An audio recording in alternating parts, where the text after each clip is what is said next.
आज मैं महाकुंभ के मेले पर भजन गा रही हूँ। प्लीज आप लोग सुनिएगा। बहुत ही अच्छा ये भजन है जो प्रयागराज में महाकुंभ लगा है 12 वर्ष बाद। इसी को गाया गया है इस गीत में, इस भजन में। आप लोग सुनिएगा, बहुत अच्छा लगेगा ये भजन। और सुन के आप लोग लाइक, शेयर और सब्सक्राइब कीजिएगा। कमेंट में बताइएगा कि आप लोगों का ये महाकुंभ का भजन कैसा लगा। संगम के तीर पर यज्ञ नगरिया सखी चल चली। संगम के तीर पर यज्ञ नगरिया सखी चल चली।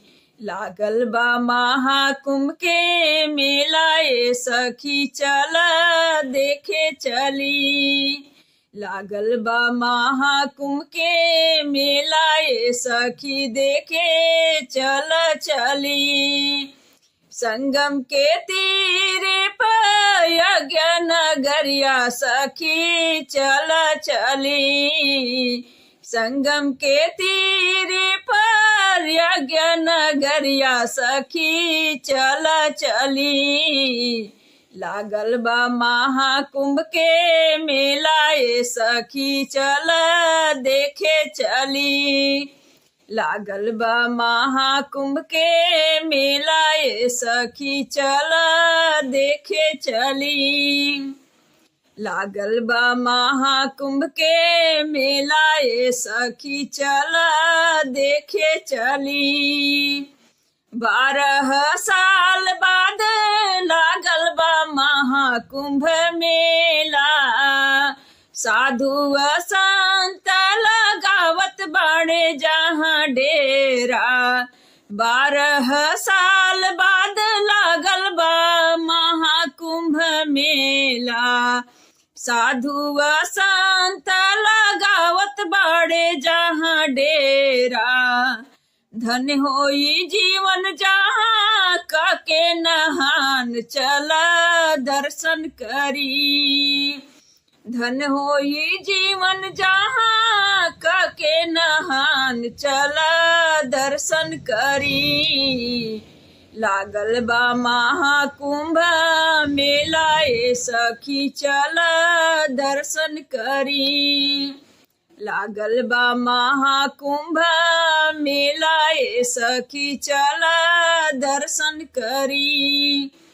संगम के तीरे पर यज्ञ नगरिया सखी चल चली।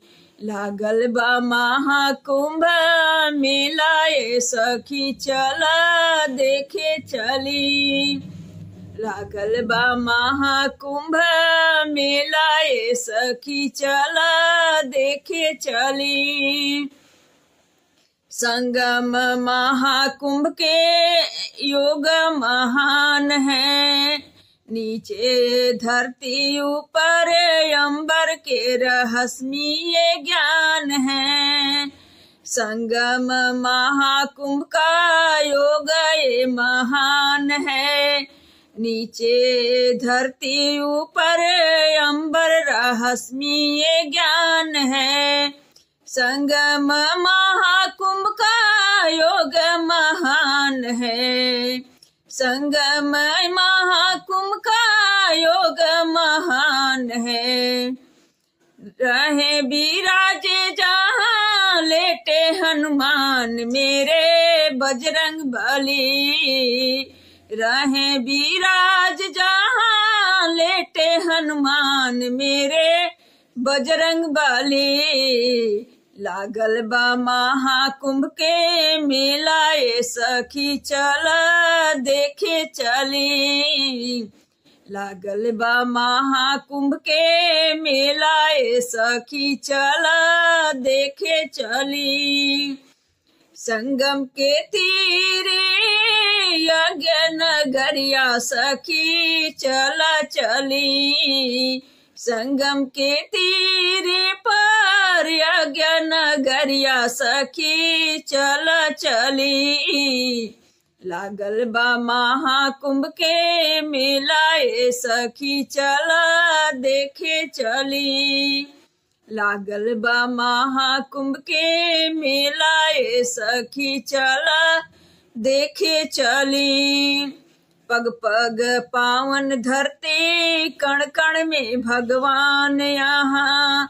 धन्य भारत भूमि धरती धन्य पावन धाम यहाँ। पग पग पावन धरती कण कण में भगवान यहाँ। धन्य भारत भूमि की धरती धन्य पावन धाम यहाँ। पाप से मुक्ति मिली जीवन के जहाँ।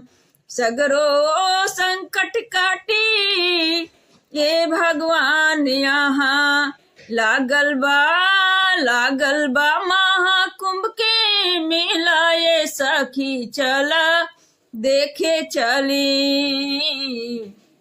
लागल बा महाकुंभ के मेला ये सखी चला देखे चली। संगम के तीरे पर यज्ञ नगरिया सखी चला चली।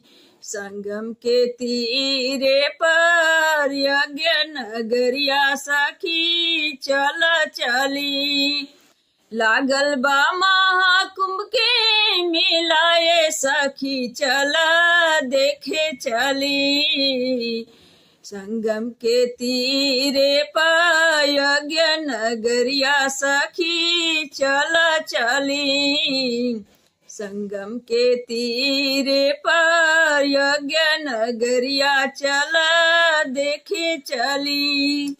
प्लीज आप लोग मेरे भजन को सुन के लाइक कीजिएगा, शेयर कीजिएगा और सब्सक्राइब कीजिएगा और कमेंट में बताइएगा कि आप लोगों को ये संगम का भजन कैसा लगा, महाकुंभ वाला।